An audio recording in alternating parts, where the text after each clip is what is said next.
Hello guys, स्वागत है आपका स्टोरी स्थान पे।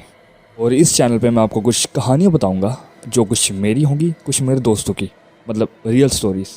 तो चलते हैं मेरी पहली स्टोरी की तरफ। मेरा नाम सनी है और आज मैं जो आपको स्टोरी बताने जा रहा हूँ वो मेरी ज़िंदगी का बहुत बुरा एक्सपीरियंस था। मेरी लाइफ का पहला स्लीप पैरालिसिस। ये बात तब की है जब मैं 16 साल का था। एज ए टीनेजर मुझे पैरानॉर्मल चीज़ें करना बहुत पसंद था और दिल से इच्छा थी कि मैं भूत को देख सकूं। होता तो सबके साथ ही ऐसा कुछ जो मेरी एज के हैं।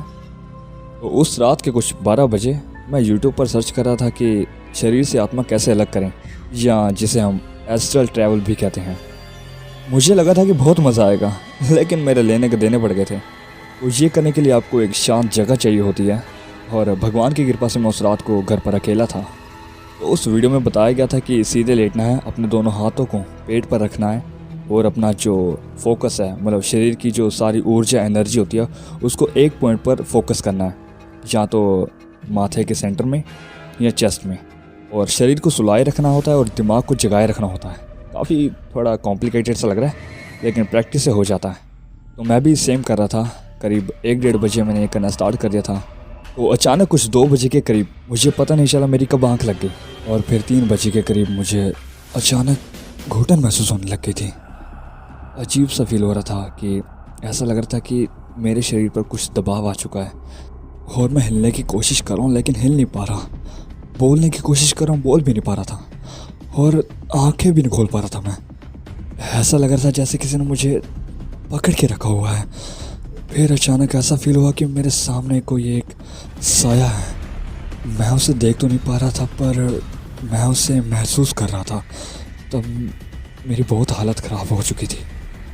मैं सोच रहा था कि मैं क्या करूं। मैं हिल भी नहीं पा रहा, मैं आंखें खोल नहीं पा रहा और मैं बोल भी नहीं पा रहा। मैं बहुत ज़ोर लगा रहा था कि मैं किसी तरह अपना शरीर हिलाऊं, इस गंदी फीलिंग से मैं बाहर निकलूं, लेकिन कुछ नहीं हो रहा था। मैंने फिर ट्राई किया भी कि एक बार मैं सारा ज़ोर लगाता हूँ, 1 2 3 4 करके मैंने ज़ोर लगाया, लेकिन कुछ फ़ायदा नहीं हुआ। फिर अचानक ऐसा फील हुआ कि मेरी आँखें खुल चुकी हैं, और जब मैंने आँखें खोली मेरे सामने वो ब्लैक शैडो थी, जिसकी आंखें तो नहीं थी, वहाँ पर खड्डे थे और देखने में बहुत अजीब सा था। मतलब मैं पूरा जाम हो चुका था कि मैं क्या करूं, कुछ समझ ही नहीं आ रहा था। और फिर जब मैंने आंखें खोलकर देखा, वो दिखने में बहुत ज़्यादा गंदा था। सच बता रहा हूँ, उससे पहले मैंने ज़िंदगी में इससे ज़्यादा गंदी चीज़ कोई नहीं देखी। फिर उसने मेरे को पकड़ लिया था अभी कि मैं हिल ना पाऊँ, और मेरे मुँह पर हाथ रख दिया था कि मैं कुछ बोल भी ना पाऊँ। और साथ ही मेरे दिमाग में लाखों सवाल आ रहे थे कि आखिर हो क्या रहा है।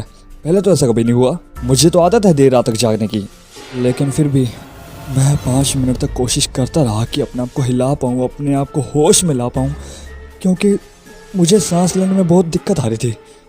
और ऊपर से मेरी आंखों के सामने वो काला साया जो मुझे घूर के देख रहा था। ऐसा लग रहा था कि वो मुझे मारने आया है या मेरी आत्मा लेने आया है। फिर भी मैं कोशिश करता रहा खुद को हिलाने की। फिर से मैंने दोबारा वही टेक्निक यूज़ की, 1 2 3 करके बहुत ज़ोर से ज़ोर लगाया। फिर जाके मैं होश में आया, लेकिन जब होश में आया ना, होए मेरी हालत ख़राब हो गई थी। इतनी हालत ख़राब हो गई थी कि मैं पानी तक पीने नहीं गया। 20-25 मिनट तो मैं यही सोचता रहा कि आखिर मेरे साथ ये हुआ क्या। और कहने को तो यह सिर्फ 5 मिनट था, लेकिन जब मैंने टाइम देखा तब करीब 3 बज चुके थे। मतलब करीब 1 घंटा मैं स्लीप पैरालिसिस में रहा था। फिर जब मैं दोबारा सोने की नाकाम कोशिश कर रहा था, मैं सो ही नहीं पा रहा था। मेरा दिमाग उस एक्सपीरियंस को बार बार रिपीट कर रहा था। मैं सोना चाहता था, लेकिन मेरा दिमाग सोने नहीं दे रहा था।